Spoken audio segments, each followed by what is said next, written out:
You're paying a higher effective tax rate than someone worth 9 figures.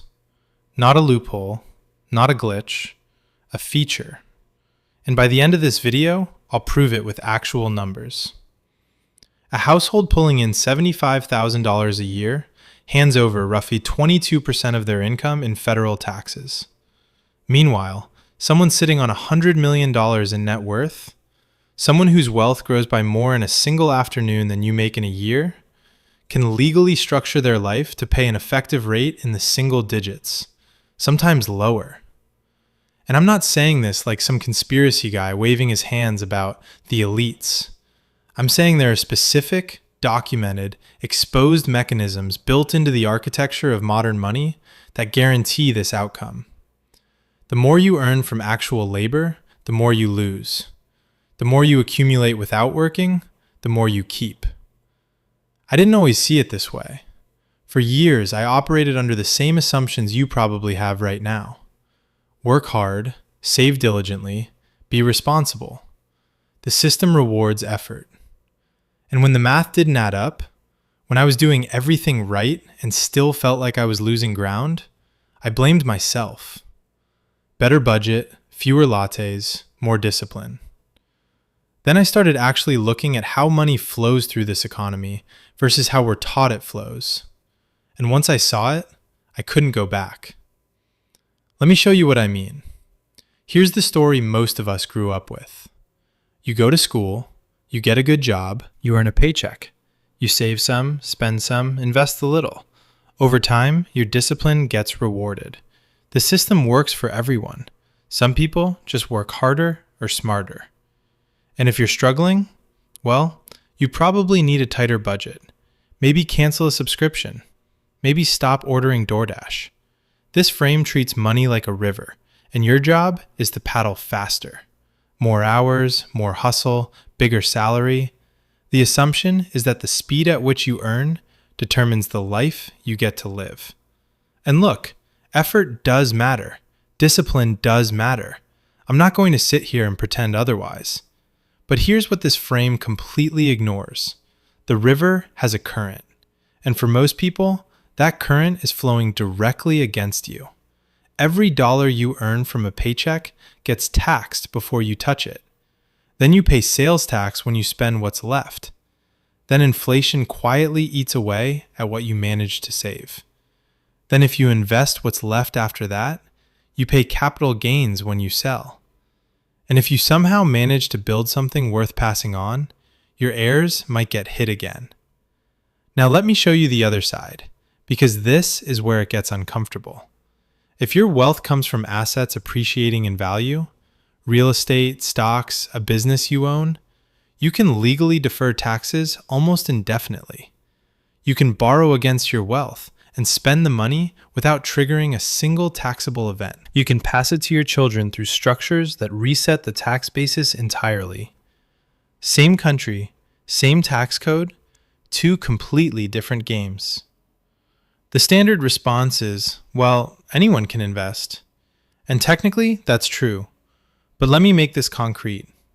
Take two people in 2014. Sarah earns $75,000 a year, saves diligently, puts away $500 a month after taxes and expenses. That's heroic, by the way. 10 years later, she's got roughly $95,000 in savings and investments. Meanwhile, someone bought a house in Austin for $310,000 that same year. Today, it's worth over $620,000. They gained more wealth from sleeping in their house than Sarah accumulated through a decade of disciplined saving. They didn't work harder. They didn't innovate. They just owned the right thing at the right time. That's not a meritocracy. That's an architecture. And it has a name. It's called the wealth effect. And it's been running in the background of your financial life since the day you were born. That's the part nobody says out loud. Okay, let me get specific about the mechanisms. Because the system is rigged is just a bumper sticker until you understand the machinery. Let's start with inflation. Not the textbook definition, prices go up over time, the actual mechanism. what inflation does to different people depending on where they sit in the structure. You got a 3% raise last year? Cool. Inflation was running at 4.8%. You literally got paid less to do the same job, and your boss acted like he did you a favor. That's not stagnation. That's a pay cut with a handshake. And it compounds. Over the last 20 years, home prices in major metros went from around $220,000 to over $680,000.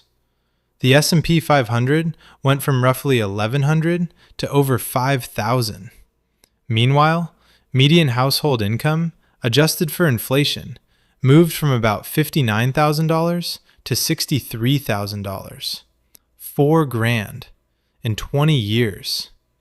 The gap between what things cost and what people earn has been filled almost entirely by one thing: debt.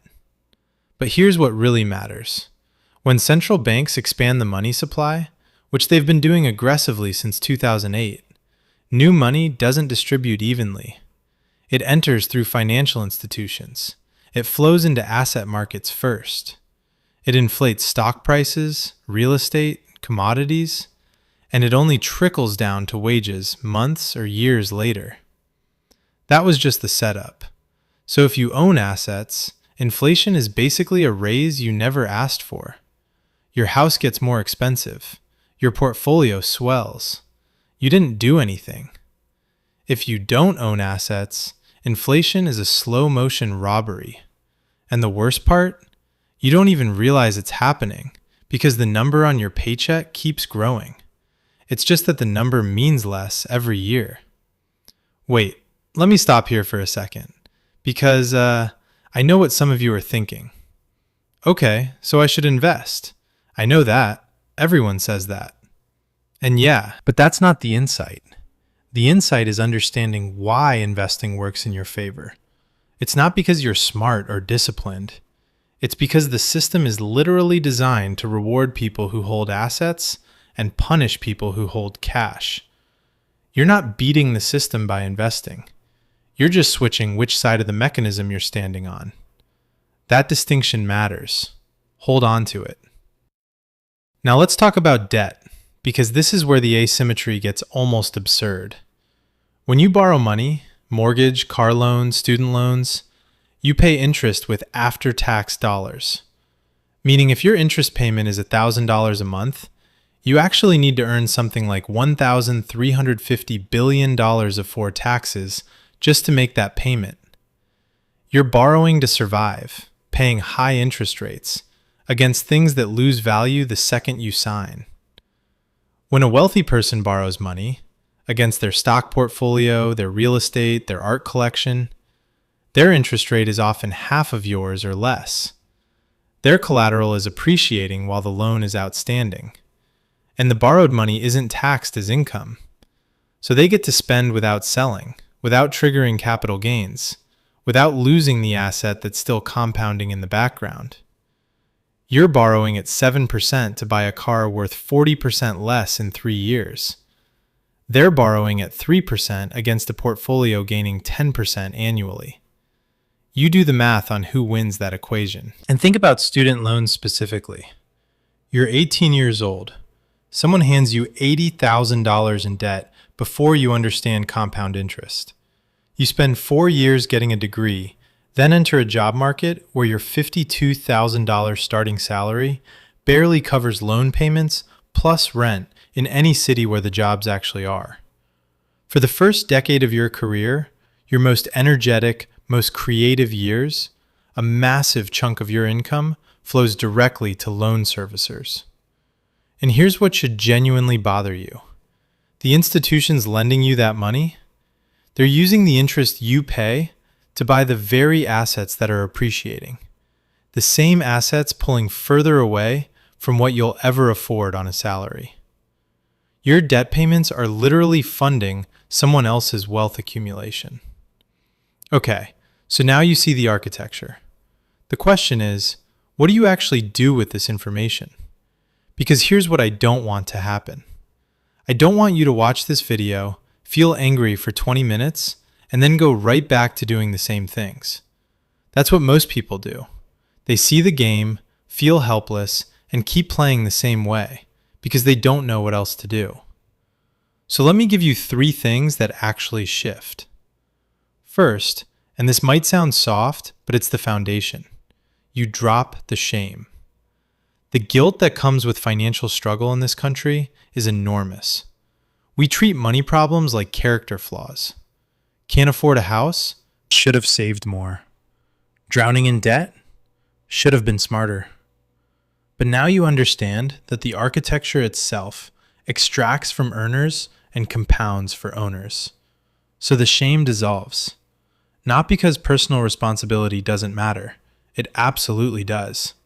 But because you stop confusing a structural disadvantage with a personal failure. You're not bad with money.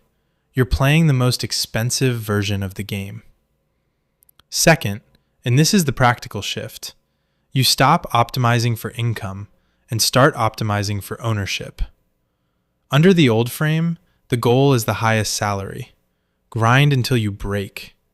But income is the most heavily taxed, most aggressively inflated form of wealth there is. You need it to survive, but treating it as the finish line is like filling a bathtub with the drain open. Every paycheck, you have a choice. Consume the dollar or convert the dollar. Consumption means it's gone. Conversion means it becomes something that works for you while you sleep. Even $300 a month, consistently converted into assets instead of consumed, starts bending the curve. Not because $300 is a lot, because the system rewards the conversion more than it rewards the earning. You might take a lower salary at a company that offers equity. You might live somewhere modest relative to what you could afford. You might say no to the nicer car, the bigger apartment, not because you're cheap, but because you understand what those dollars become when they're positioned on the right side of the equation. Third, you rethink debt completely. Under the old frame, all debt is evil. Pay it off immediately. And for consumer debt, credit cards, car loans, stuff that loses value, yeah, absolutely. Kill it fast. But the new frame asks a different question. Is this debt making me money or costing me money? Because $400,000 in mortgage debt on a property that appreciates 5% a year and generates rental income is a fundamentally different instrument than $25,000 in credit card debt at 24% interest. The system knows this. Wealthy people know this. The only people who don't are the ones the system profits from keeping in the dark. None of this requires a finance degree. None of this requires a 6-figure income. It requires seeing the game clearly and making different moves. Small moves. Boring moves. Moves your coworkers won't notice and your Instagram won't reward. But moves that, compounded over years, shift you from the side of the system that gets extracted to the side that compounds. And that's where we are. The money system isn't broken like a vending machine that ate your dollar. It's working exactly as designed, just not designed for you. The odds are published. The math is available. The mechanisms are sitting in textbooks that nobody outside econ departments ever reads. None of this is hidden. It's just not advertised. And that's the most frustrating part. Because once you actually understand that inflation transfers wealth upward, that debt architecture favors owners over earners, that the tax code runs 2 completely different operating systems depending on how your money arrives, you hear just work harder differently. You hear just save more differently. You walk through the world with different eyes. But nobody is coming to fix this for you. Not your employer. They benefit from you needing the next paycheck. Not the government. The people writing the rules are playing the owner's game. Not financial media. They're selling you products, not perspective. So you have a choice. Keep operating under the old frame, paddle faster, blame yourself when it doesn't work, wonder why the math never adds up, or accept the architecture for what it is and start making moves accordingly. Quiet moves, unsexy moves, Moves that shift you, inch by inch, from the side that gets extracted to the side that compounds. Nobody's going to announce that transition at a staff meeting. Nobody's going to hand it to you. You either see the game or the game plays you. Thanks for watching.